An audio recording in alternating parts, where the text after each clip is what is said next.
14 octobre 2022. Nous sommes dans le 19e arrondissement de Paris, au cœur d'un quartier animé. Ce jour-là, une fillette de 12 ans, Lola Daviet, ne rentre pas de l'école.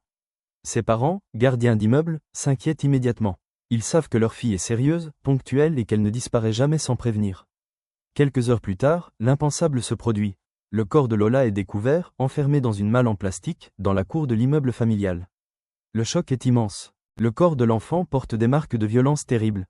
Traces de strangulation, coups, et même des inscriptions faites au marqueur sur sa peau. La brutalité du crime glace la France entière. Très vite, la police exploite les images de vidéosurveillance. Elle montre Lola en compagnie d'une femme, quelques heures avant le drame. Cette femme est rapidement identifiée, Dabia B, 24 ans, d'origine algérienne, connue dans le quartier pour son comportement instable. Interpellée, elle finit par reconnaître les faits, dans un récit confus et troublant.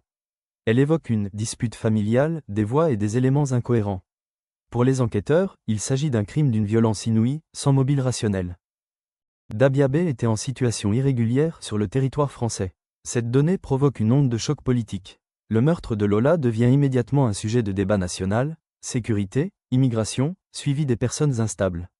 Les polémiques s'enflamment, mais pour la famille, il ne s'agit que d'une chose, la perte tragique d'une enfant innocente. Le 20 octobre 2022, un hommage national est rendu à Lola. Des milliers de personnes expriment leur soutien et leur colère.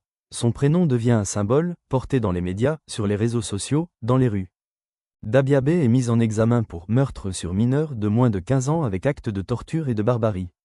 Elle est placée en détention provisoire dans une unité psychiatrique. Le procès, attendu dans les prochaines années, devra tenter de comprendre l'incompréhensible. L'affaire Lola a laissé une cicatrice profonde dans l'opinion publique française. Au-delà des débats, elle reste l'histoire tragique d'une enfant joyeuse, partie trop tôt, victime d'un crime d'une cruauté insoutenable. Aujourd'hui encore, son sourire reste gravé dans les mémoires, rappelant l'urgence de protéger les plus vulnérables.